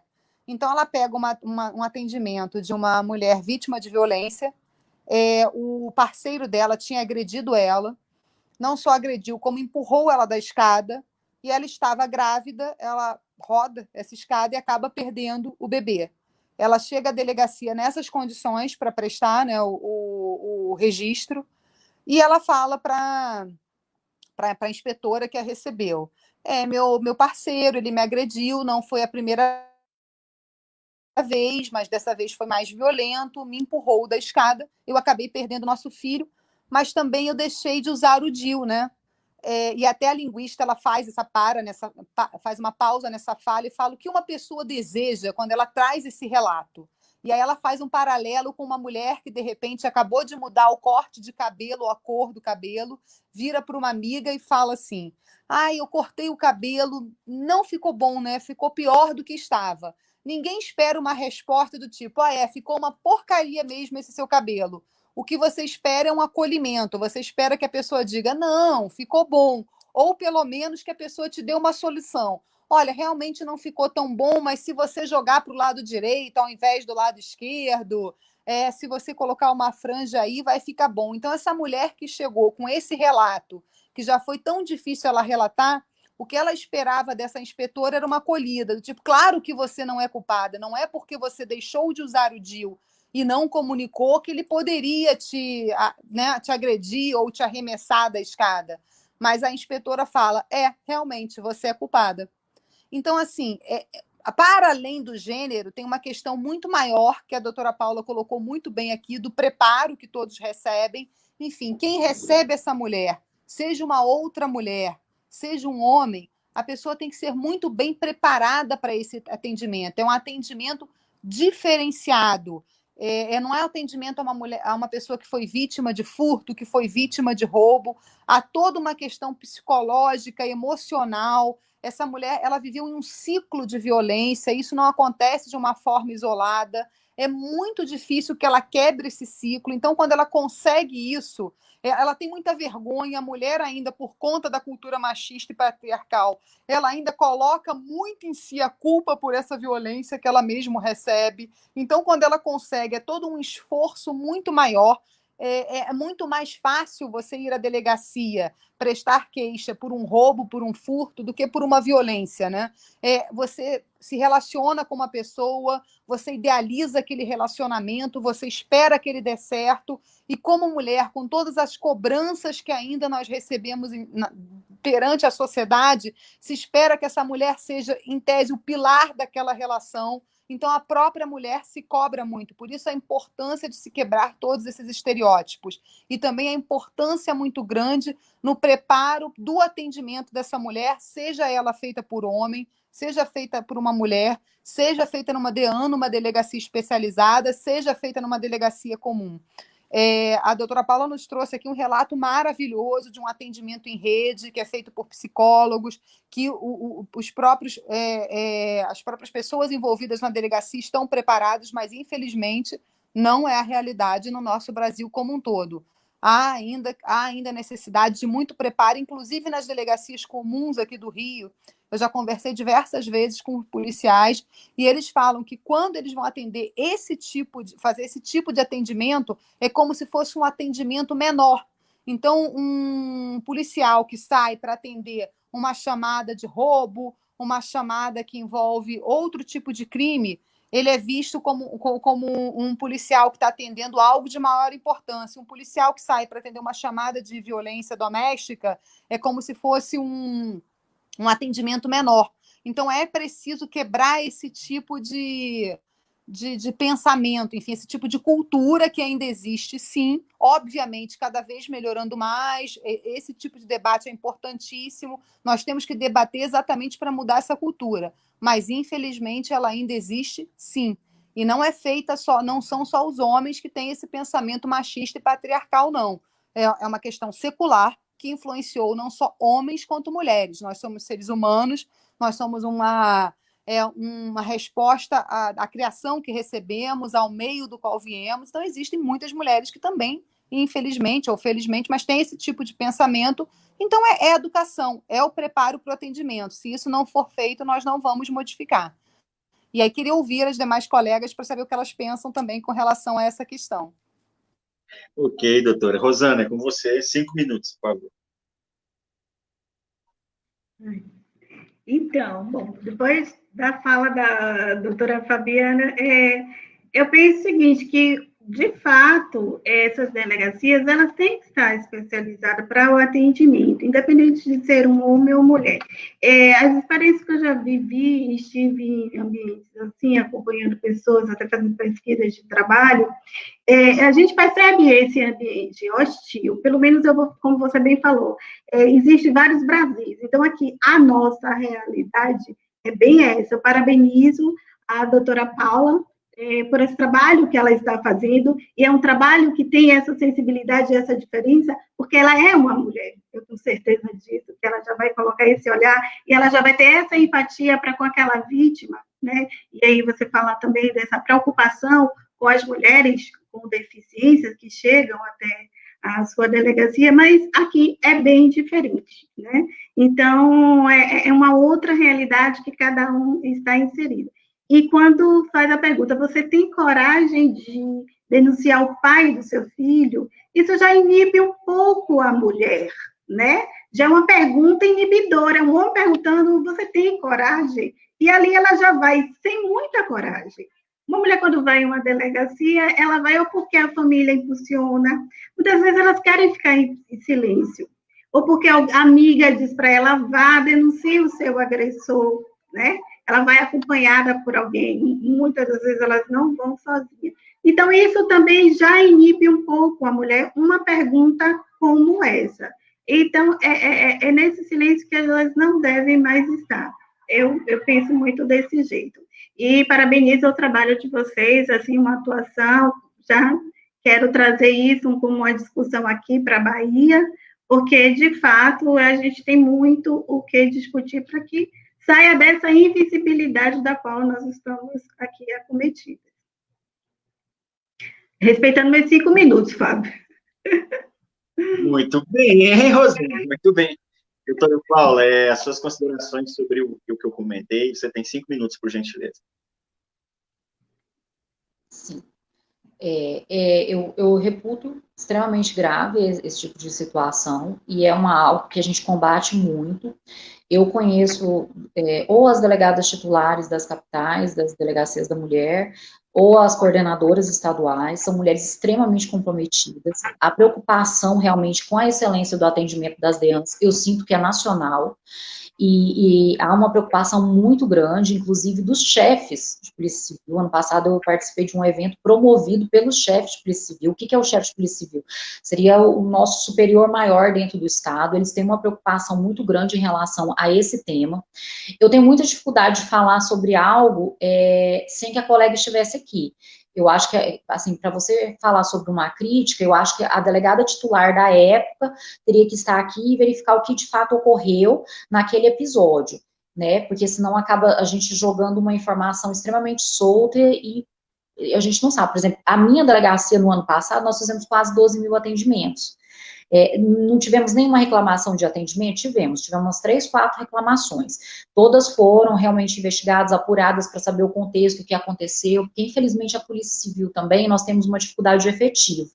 Então, muitas vezes, especialmente nos plantões, às vezes vem um policial de outra delegacia que não teve tempo de fazer essa qualificação específica, então a gente teria que ver o que de fato ocorreu, o que de fato esse policial falou, o que de fato essa mulher entendeu, então, e eu não tenho a menor capacidade de falar isso, porque eu estaria falando do trabalho de uma colega, falando do trabalho de uma instituição, de outra instituição, não, perdão, de uma outra colega, de outra delegacia, de outro estado, e eu não posso falar isso, porque senão eu estaria generalizando e fazendo uma afirmação extremamente temerária, e eu respeito muito o trabalho de todos. Então, sempre quando eu vou falar mal de alguém, ou criticar o serviço de outra pessoa, eu faço questão de ouvir o outro lado, para saber o que de fato ocorreu, se teve a apuração daquela situação. Aqui em Goiás, nós temos uma corregedoria, que ela é extremamente ativa, inclusive, semana passada, por exemplo, saiu um ato de demissão de um servidor, que apura esse tipo de comportamento. Então, assim, existe local em que você leva, né, essa informação e os servidores são punidos. Pelo menos é isso que eu tenho acompanhado. E, por outro lado, eu vejo uma preocupação muito grande, pelo menos aqui no meu estado, da Secretaria de Segurança Pública, do delegado-geral, da nossa SPJ, que é a nossa superiora também, e que é uma mulher, com realmente a qualidade dos atendimentos. Então, eu não sei, um fato isolado eu não tenho capacidade de dizer, mas o que eu posso dizer, especialmente pelo meu estado, o que eu posso dizer nacionalmente é que eu conheço várias mulheres que são extremamente comprometidas, extremamente dedicadas no seu trabalho, e, assim, denegrir a imagem delas seria extremamente temerário, porque a informação e o relato que eu tenho delas é muito bom. E elas se esforçam muito, como eu falo para vocês, a Polícia Civil, ela está no dia a dia, mesmo durante a pandemia, fazendo atendimento presencial, arriscando as próprias vidas para fornecer um atendimento de qualidade. A gente sabe que a Polícia Civil é de 1808. Então, a população, ela tem em nós um olhar como sendo de pessoas que vão resolver os problemas. Então, muitas vezes, por exemplo, essa mulher, ela não teve uma medida protetiva de urgência deferida pelo Poder Judiciário, e essa mulher, ela fica com raiva da polícia. E ela considera, às vezes, mas a polícia não fez nada e tal, e a gente vai explicar, olha, a gente não tem controle sobre a decisão de outras esferas, de outras instituições, mas eu entendo essa visão que a população tem sobre nós, porque nós somos uma instituição secular, então as pessoas nos veem, quando ela quer resolver um problema, o que você pensa? Ir na delegacia, e se o problema dela não for resolvido, mesmo que não tenha sido por culpa nossa, é muito mais fácil imputar a responsabilidade sobre nós. Então, eu também vejo que existem essas outras questões que nós devemos considerar, até pela imagem que nós temos da instituição.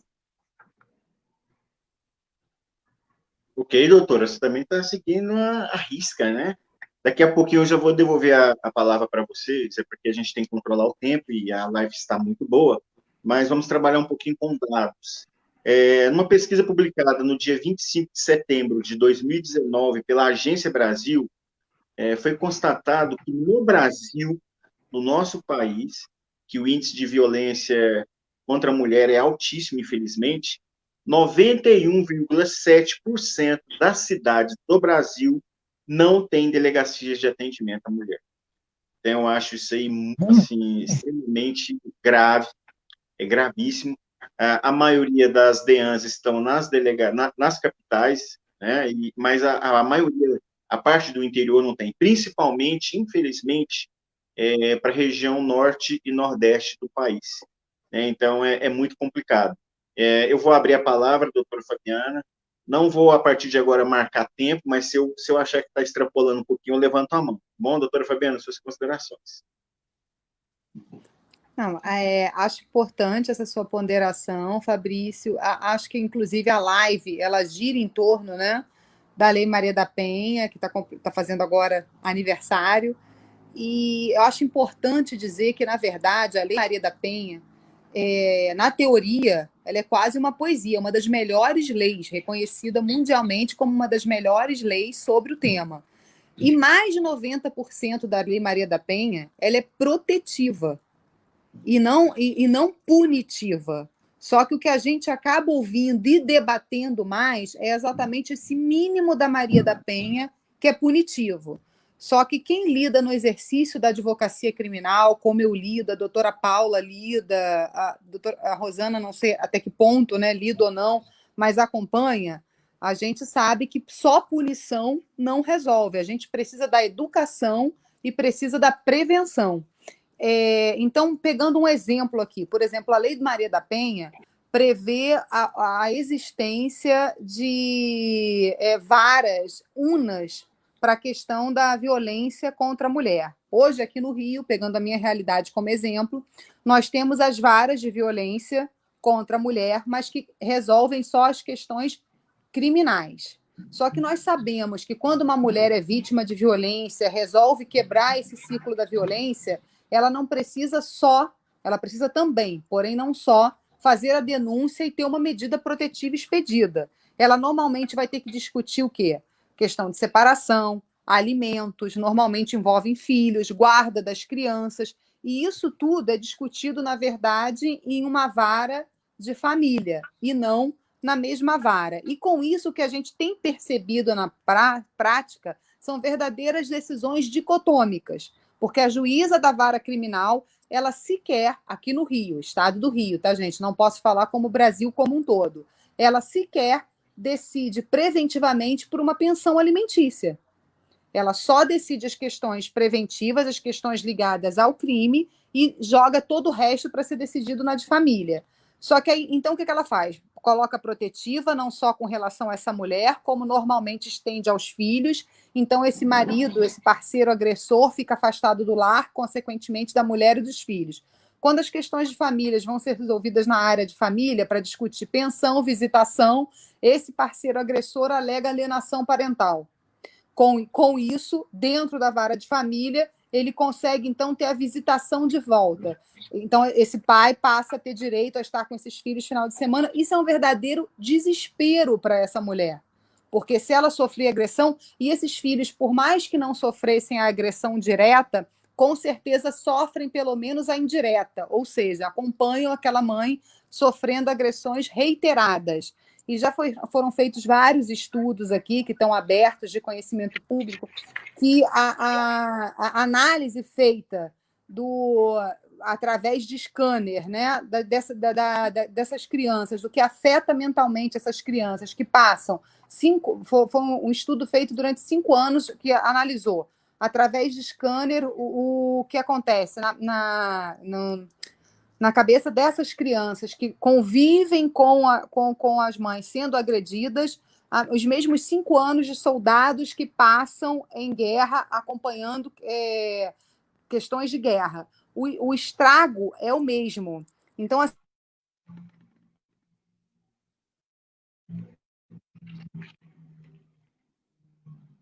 dicotomia, decisão de uma forma na vara de família, decisão de outra, você fica tendo juíza da vara criminal que mantém a protetiva, juíza da vara, ou juiz, né, no caso da vara de família, que dá a visitação. Isso causa uma complexidade enorme e a mulher, às vezes, ao fim e ao cabo, na vara de família, vai responder por alienação parental. Então, a existência de varas unas seria fundamental, uma discussão que nós temos muito grande aqui no Rio. Eu sei que em São Paulo acontece da mesma forma, não sei como está acontecendo em Goiânia, não sei como acontece na Bahia, talvez as colegas possam trazer essa realidade, pode ser que ela seja diferente, mas aqui é um impasse muito grande, e seria uma questão preventiva, dentre várias outras, as próprias DEANs, que não estão ainda amplamente implementadas por todo o Brasil, as próprias defensorias e defensorias especializadas em atendimento à mulher vítima de violências, que nós não temos em todo o Brasil, dentre diversas outras, que eu ia esgotar muito o meu tempo passando aqui, mas que, ao meu ver, é o principal, é o preventivo, porque se a gente continuar só com punitivo, nós vamos estar enxugando gelo. Nós não vamos conseguir diminuir, e realmente, como você muito bem colocou, Fabrício, os índices são altíssimos aqui no Brasil, estamos em 5º maior lugar do país, mas com certeza, com o tempo, vamos descobrir que ainda estamos, infelizmente, mais à frente, porque como os nossos tipos penais são recentes, e é a partir da existência dos tipos penais que você consegue mapear. Então, o feminicídio, por exemplo, é de 2015 para cá, e foi muito debatido, parte do judiciário, enfim, parte apoiou isso, outra parte não, achou que era um absurdo, já que o homicídio qualificado supria essa questão do feminicídio, mas é importante para mapear. Se nós não temos um tipo penal específico, nós não conseguimos mapear onde ele acontece com maior ou menor incidência, que tipo de mulheres, né, que grupo de mulheres são maiores ou, menor, ou em menor proporção afetadas, até para que possa-se, então, a partir daí, se implementar as medidas preventivas. Por isso a importância de um tipo penal. Eu sei que há parte da doutrina, da jurisprudência que foi contra a época, outra parte que foi a favor, como sempre esse assunto envolve muita polêmica. Ao fim, a lei está aí, está em vigor, e, ao meu ver, inicialmente, ela é muito importante, mas eu realmente espero chegar a um patamar em que a gente não precise mais de uma lei dizendo que esse tipo de crime não aconteça. Que isso aconteça, na verdade, porque por uma prevenção, por uma política preventiva, por políticas públicas implementadas, todos consigam entender que isso é inconcebível e que não pode mais acontecer. E agora eu vou passar a palavra para as minhas colegas. Ana? Oi, Fabrício. Então, eu acho que esses números também, eles registram que hoje a mulher já consegue mais se ver dentro da violência da qual ela sempre sofre, né? Que a lei tipifica, a Lei Maria da Penha, as 5 tipos de violência, que é a violência moral, a violência psicológica, o primeiro estágio dela é a violência psicológica, patrimonial e a violência sexual, né? Então, hoje as mulheres, elas, já pelo conhecimento da lei, muitas já se identificam e esses dados estão aumentando, as mulheres estão denunciando mais. A Lei Maria da Penha, como a doutora bem falou, ela é linda, mas ela precisa sair mais do papel, tornar-se mais efetiva, né? E essa efetividade, para que ela aconteça, tem que ter o envolvimento de todos, da sociedade, das redes de proteção, né, dos gestores públicos, e aí trazendo um pouco para a nossa cidade aqui, a nossa realidade, a gente tem uma rede de proteção grande, que envolve aí o Ministério Público, nós temos os GEDENs, que são os grupos de atendimento às mulheres, nós temos também a NUDEM, pelas defensorias públicas, que funciona nos finais de semana, também o atendimento, temos a Casa de Acolhimento Loreta Alves, que faz um trabalho muito bacana com as mulheres, depois que elas saem da delegacia, elas são encaminhadas para esses lugares, mas, assim, eu acho que o que a gente precisa, além dessa prevenção, também é o sentimento de sororidade, de uma mulher cuidar da outra, de uma mulher, mesmo que você está no seu ambiente e você, ao seu entorno, vê que uma mulher ela está sofrendo algum tipo de violência, que essa denúncia seja feita. E aí eu faço um chamado e um recorte que eu tenho que falar da mulher com deficiência, porque para nós, muitas das vezes, a acessibilidade nos impede de chegar a esses espaços de denúncia, né? Essa invisibilidade a qual estamos acometidas. Então, eu faço aqui uma chamada que se uma mulher ou um vizinho, ou qualquer pessoa vê uma mulher com deficiência sendo agredida, denuncie o 180, você pode fazer a sua denúncia anônima, né? Então, eu queria aproveitar esse espaço para justamente a gente poder chamar a atenção dessas mulheres, dessas vítimas que estão muito mais invisibilizadas. E já falei um pouco da nossa realidade, e aí tem outros também canais de denúncias, né? E chamando também a atenção para que as mulheres se empoderem cada vez mais e tenha esse enfrentamento. Então, assim, quando a gente vê esses dados, a gente sabe que dentro disso aí também tem as mulheres com deficiência. Ultrapassei meu tempo? De maneira alguma. Doutora Paula, fique à vontade. Realmente, a realidade, na grande maioria dos municípios, é que não tem uma delegacia especializada no atendimento à mulher. A gente sabe que isso é uma grande dificuldade, eu acho que é algo que todos nós temos que buscar e que realmente os efetivos... Pois é muito pouco, Então, é algo que a gente tem que cobrar realmente dos governadores, um aumento do quadro das polícias civis, isso tem sido um problema nacional. Então, assim, não adianta você expandir a quantidade de DEANs se você não tem policiais para ficar lá atendendo, né?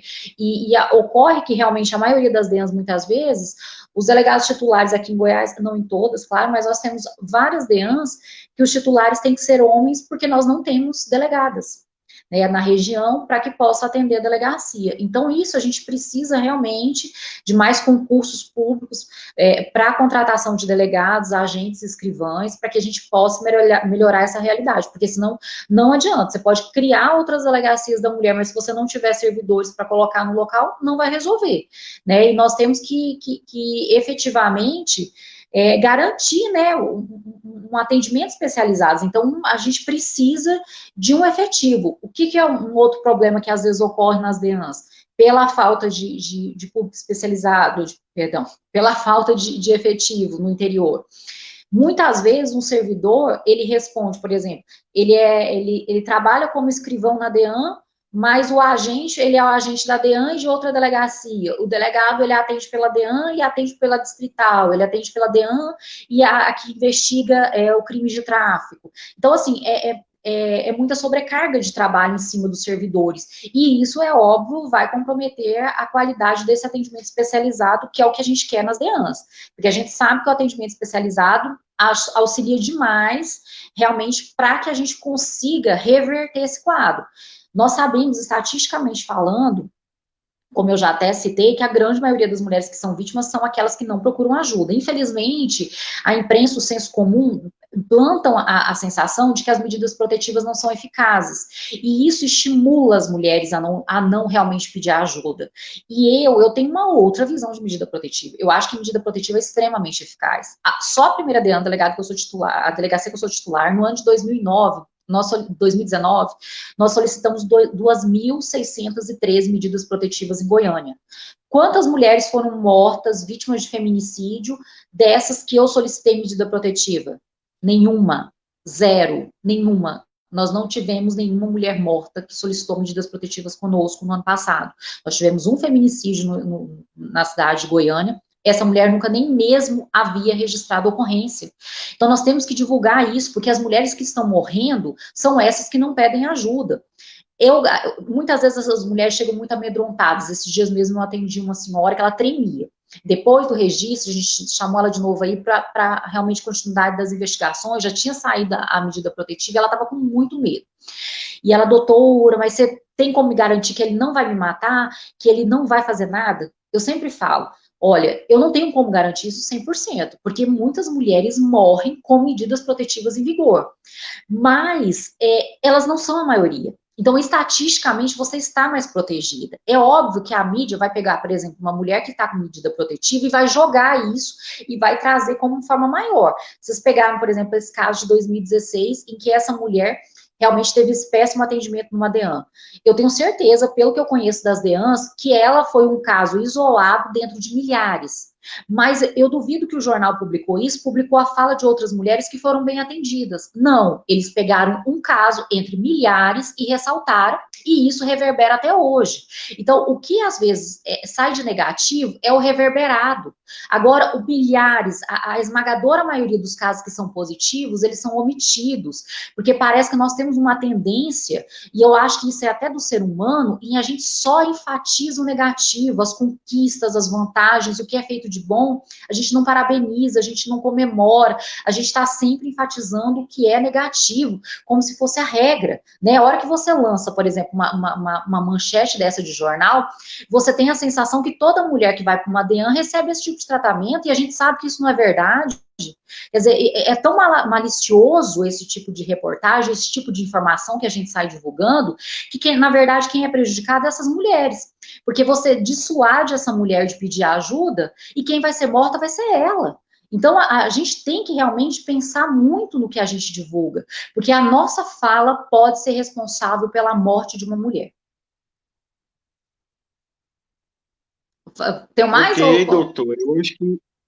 Não, tá, eu dei. Estou tentando falar rápido, senão Olha, eu sei que já está acabando. da nossa live e a gente não vai conseguir falar muito tempo.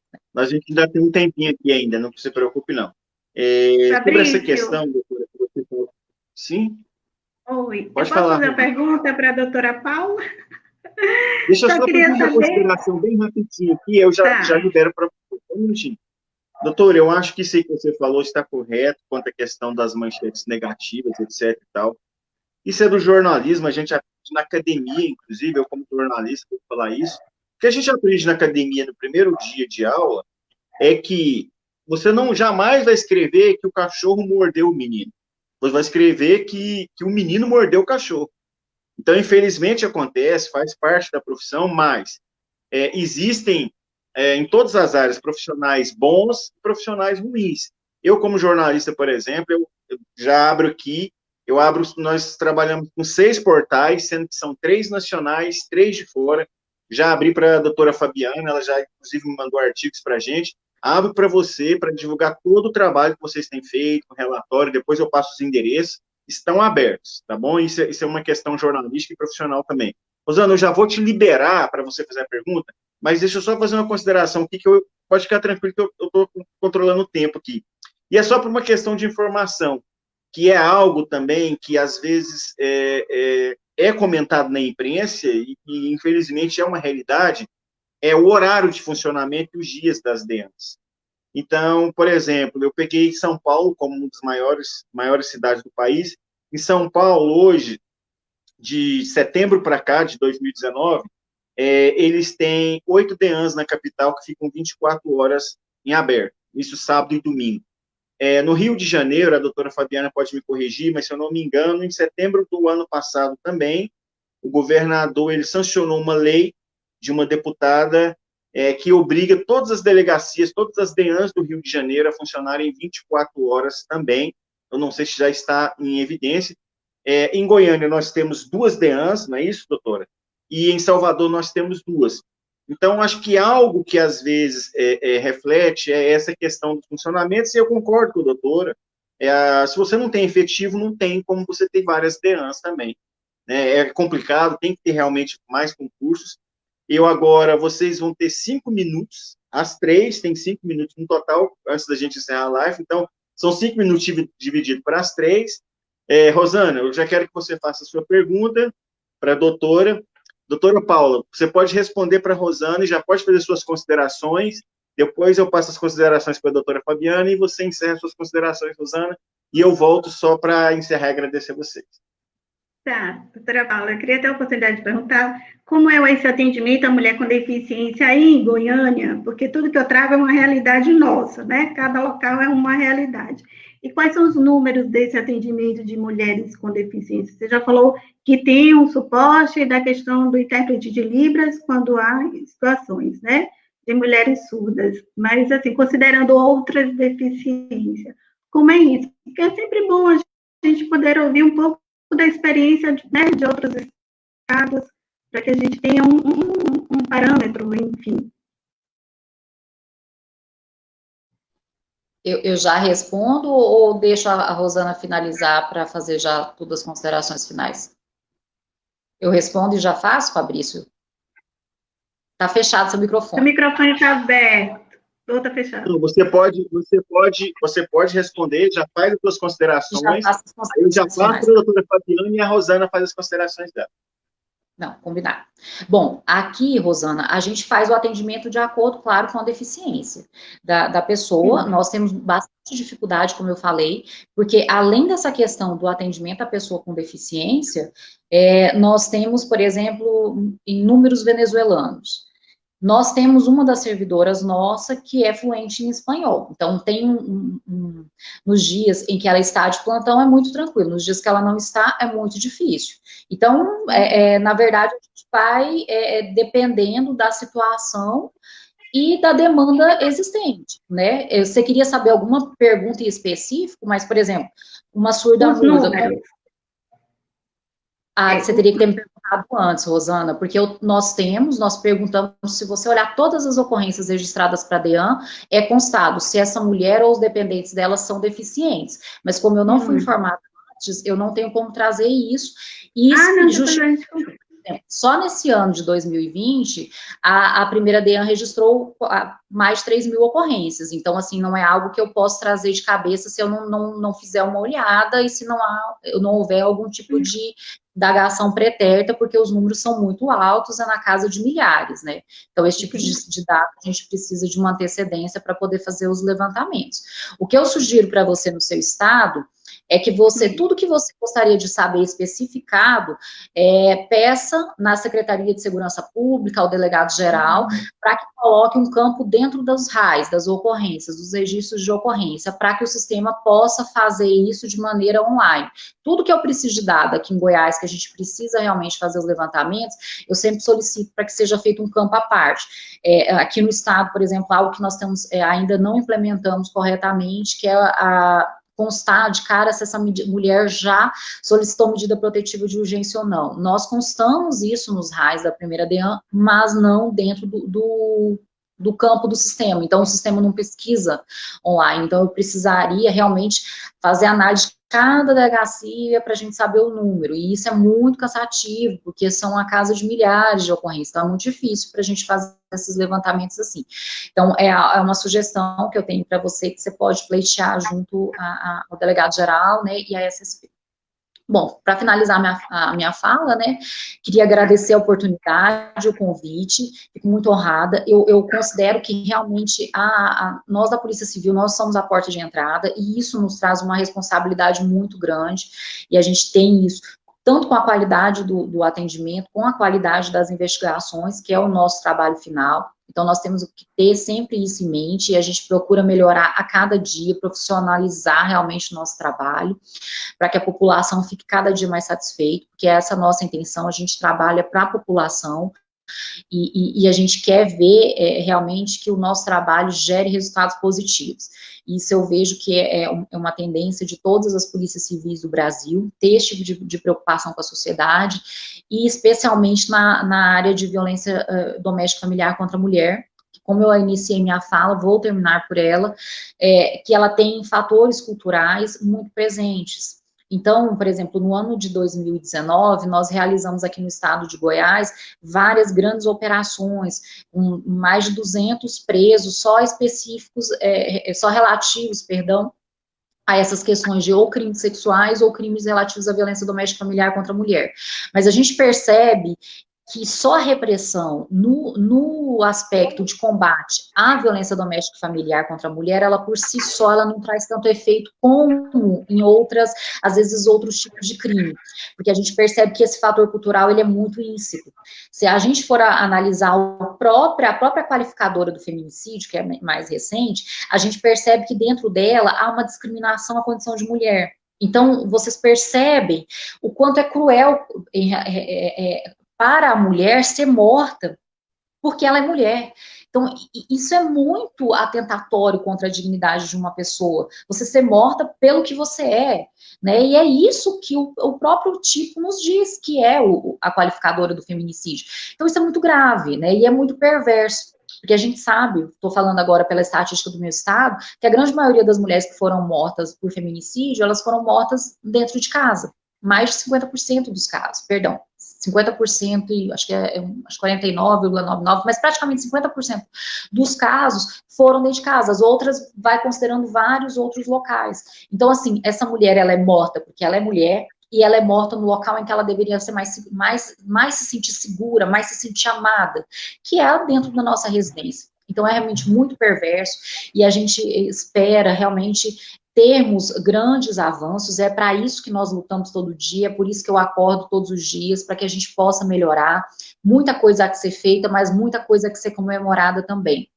A gente percebe na diferença da tratativa de vítimas antes da Lei Maria da Penha e após 2012, em que o STF entendeu que era incondicionada quando uma mulher é agredida, ou seja, quando essa mulher ela sofre uma lesão, mesmo que ela não queira, a gente investiga. No ano passado eu tive um episódio de uma mulher que ela foi na delegacia, na verdade a gente buscou, porque o irmão relatou que ela havia sido vítima de golpes de faca. Ela estava com a barriga aberta, porque ela não procurou o sistema de saúde com medo de ser morta. E mesmo assim a gente fez uma investigação, ela negou a ocorrência do crime, mas a gente conseguiu investigar, conseguiu obter esses elementos de informação, esse agressor foi preso. Então, assim, nós tivemos grandes avanços. né? Se fosse antes de 2012, infelizmente, talvez se fosse, né, tipificado como lesão corporal e não uma tentativa de feminicídio, dependeria da vontade dessa mulher. Hoje já não temos mais essa discussão. Então, assim, grandes avanços foram feitos, muito há que se fazer, mas eu confio muito, porque eu vejo que tem muitas pessoas imbuídas nisso, pessoas como Hoje à Noite, pessoas como eu vejo como a minha equipe, que são seres humanos, que eles estão muito imbuídos realmente de alma, em que a gente modifique essas estatísticas, modifique esse mundo, para que essas mulheres elas tenham um ambiente muito mais feliz e muito mais seguro para se viver. Porque hoje ainda é arriscado morar no nosso país e ser mulher. Agradeço Obrigado, novamente, boa noite. Doutora Fabiana. Primeiramente, agradecer, Fabrício, o convite, por participar desse debate extremamente enriquecedor. 3 mulheres aqui, cada qual falando sobre o mesmo tema da sua área de atuação, né, da realidade em que vive. Rosana, agradeço por tudo que você trouxe, realmente é sempre boa reflexão. Mulheres são vítimas, mulheres com deficiências, mais ainda, da mesma forma que eu inicialmente falei com relação às mulheres negras. A doutora Paula trazendo toda a experiência dela como delegada de uma DEAN, importantíssimo. O que ela falou dos avanços, eu também percebo, nós avançamos muito, mas ainda há muito que avançar. De fato, eu atuei antes da Lei Maria da Penha e pós Maria da Penha, a realidade é outra. Pós 2010, quando se virou uma ação penal pública incondicionada, nós ganhamos mais fôlego, ficou mais fácil ainda poder atuar por essas mulheres. O relato que a doutora Paula trouxe, fundamental. Essa mulher ficou com a barriga aberta em casa e se não fosse uma ação penal pública incondicionada, ou seja, não dependesse de representação dessa mulher, ela talvez viesse a morrer, não fosse desse um óbito por uma outra forma, porque ela não ia prestar uma queixa com relação a esse parceiro, ex-parceiro, seja o que for. Estamos avançando a passos largos, se pensarmos historicamente, ainda há muito que construir. A gente ainda enxuga muito gelo, é muito difícil, como a doutora Paula aqui da realidade dela como delegada colocou, que adianta surgir outras DEANs, caso a gente não tenha efetivo que atue nessas DEANs, efetivo especializado. Da mesma forma, enquanto advogada também, é preciso que se conheça a pauta, é preciso que se entenda essas mulheres, é um atendimento completamente diferenciado. O feminicídio, a tipificação penal do feminicídio foi mais uma grande conquista, importantíssimo que ela exista. Antes, enfim, nas certidões de óbito dessas mulheres, todas iam, porque eu digo, uma vala comum, porque você tinha um homicídio sem especificar que elas foram realmente mortas porque foram objetificadas, uma questão de gênero, enquanto mulheres objetificadas por seus parceiros. E por isso elas vêm a óbito. Então é importante que haja essa diferenciação. Não é um crime como um homicídio, é diferenciado, há várias questões que envolvem, que devem ser levadas em consideração. Então, todos são avanços, como o último avanço que tivemos da importunação sexual também, que é muito importante.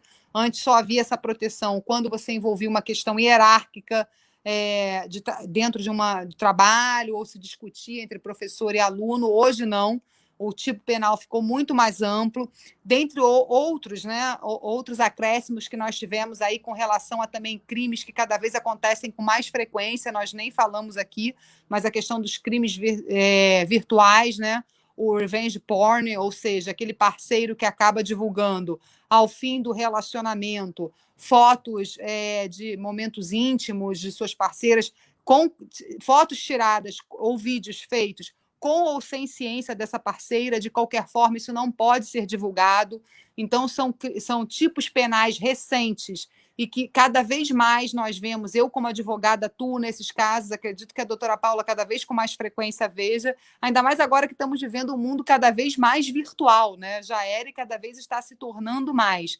E por mais que a gente diga que é um tipo penal que atende a homens e mulheres, eu até hoje só me deparei com mulheres sendo vítimas desse tipo de crime.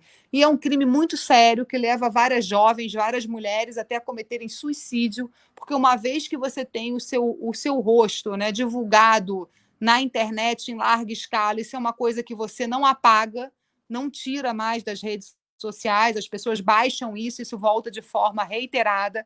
Então, nós temos assim, um caso emblemático até da Tiziana, um caso que, na Itália, essa moça teve vários vídeos dela, assim que ela terminou com o namorado, ele divulgou mais de 5 vídeos íntimos deles em um site pornográfico, eles tiveram milhões de acessos, ela conseguiu, juridicamente, mudança de nome, mas nada disso adiantou. 2 anos depois, essa moça veio a suicídio, gerou até o surgimento do Código Rocco, Código Vermelho na Itália, que é muito mais rigoroso com relação a esses crimes virtuais, a penas, a sanções, mas fato é que a reparação é muito difícil. Então, assim, ainda há muito o que se avançar. Avançamos, ainda há um longo caminho, e por isso a importância de debates como esse, para que a gente possa estar levando ao conhecimento de milhares de mulheres que elas não estão sós, estamos com elas, que por mais que seja difícil, como a doutora Paula colocou, é muito importante, sim, denunciar, registre, por mais que realmente a mensagem que ainda se passe é que muitas mulheres, com medidas protetivas na mão, chegam ao ápice do crime, que seria o feminicídio. Na verdade, elas estão mais protegidas do que desamparadas, nós não podemos garantir, mas a doutora Paula trouxe números aqui muito importantes, números aos quais eu não conhecia, doutora Paula. Agradeço imensamente você trazer mais essa informação, porque a gente acompanha mapa da violência, diversos outros, e não tem acesso a isso. A gente tem acesso ao negativo, mas não tem acesso ao positivo. É importante também ter acesso ao positivo, aos índices positivos, para que a gente possa, inclusive, trabalhar com as mulheres vítimas desse tipo de violência. Então, agradeço imensamente esse debate, a estar aqui com a Rosana, com a Paula, com você, Fabrício. Espero poder voltar, porque tem muita coisa ainda a ser dita. Muito obrigada. Obrigado, doutora Fabiana. E, Rosana, você fecha o debate e eu volto para fazer os agradecimentos finais, tá bom? Então, eu quero agradecer a oportunidade de estar aqui do lado dessas duas grandes mulheres. Para mim, hoje foi muito aprendizado, né, muito ensinamento, cada um falando um pouco da sua realidade, cada técnica, atuando, como a doutora Paula, e eu aqui dentro da minha realidade, enquanto uma mulher com deficiência. É muito triste a gente ter que discutir tudo isso para conscientizar, né, essa sociedade tão machista. E saber que a mulher sofre a violência baseada no fato somente dela ser mulher. E essa violência dentro de casa que acontece tão covardemente, né, nesse âmbito doméstico. Os números são ainda muito assustadores, mas ele é importante para que a gente cobre políticas públicas, né, de segurança. Eu acho que a gente tem que começar também a fomentar mais isso, a questão também sanitária, para que essas políticas aconteçam e que elas tenham um recorte, sobretudo, para a mulher com deficiência, né? São muito mais vulneráveis e muito mais vitimizadas. Quero parabenizar a Fabrício pela iniciativa da live, agradecer o convite imensamente, foi uma honra, né? Eu sou um pouco mais tímida para falar, mas foi um prazer. Obrigada, doutora Paula, pela resposta. Foi bom. A gente já tem aqui um encaminhamento e que eu vou tentar, através do Conselho Municipal do Direito das Pessoas com Deficiência, e aqui eu estou em posição de fala e de representatividade de uma mulher com deficiência, tendo, então, onde eu puder trazer essa pauta, essa discussão, para que a gente também tenha essa proteção, né, da garantia das nossas seguranças. Prazer, muito obrigada, mais uma vez, pela oportunidade. Pois é, né? Tudo que é bom dura pouco, né? Vamos lá. Passa rápido. Bom, eu quero agradecer a vocês 4, né? Começar pela Marli Ramos, que é o intérprete... Obrigada, Marli, pela participação. Pois é, estar aqui conosco. Muito obrigado, Marli. Obrigado a você, Rosana Lago. Sei que é um desafio, né? Você ficou meio assim, resistente. Eu falei, olha, mas você tem que ir lá e mostrar a realidade. Você sabe o que é isso, você vive sobre isso, como é isso. Então, obrigado a você, Rosana. Obrigado, doutora Fabiana, por dispor o seu tempo. E obrigado, doutora Paula, né, por dispor o seu tempo também, porque eu sei que é bem complicado, né, ser uma titular de uma DEAN, ainda mais numa capital, com mais de 2 milhões de habitantes, onde tem apenas 2 delegacias especializadas, eu sei que o tempo é complicado, mas obrigado pelo seu tempo. Então, agradeço a vocês, como a doutora Fabiana falou, ela quer voltar, nós estamos à disposição, eu acredito que isso é um assunto, não é um assunto passageiro, é um assunto atual, que tem que ser discutido mesmo, Rosana. Tá? Esse é um assunto que tem que ser discutido todos os dias, todos os momentos e em todas as horas.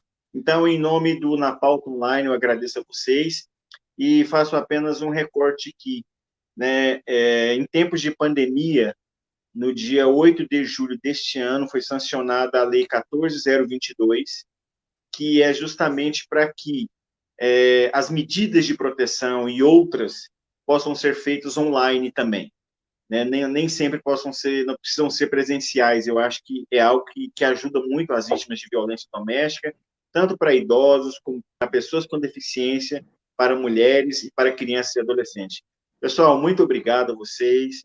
Vocês são maravilhosas, vocês engrandeceram demais esse debate. Nós tivemos um número muito legal aqui de participações. Tem muitos comentários, não dá para a gente postar todos. E, repito, tá? O espaço nos nossos portais, ele está aberto a vocês, depois eu mando no privado de cada um, né, qual é a maneira de contato, como que vocês podem mandar matérias, mas eu acredito que mídia espontânea é difícil.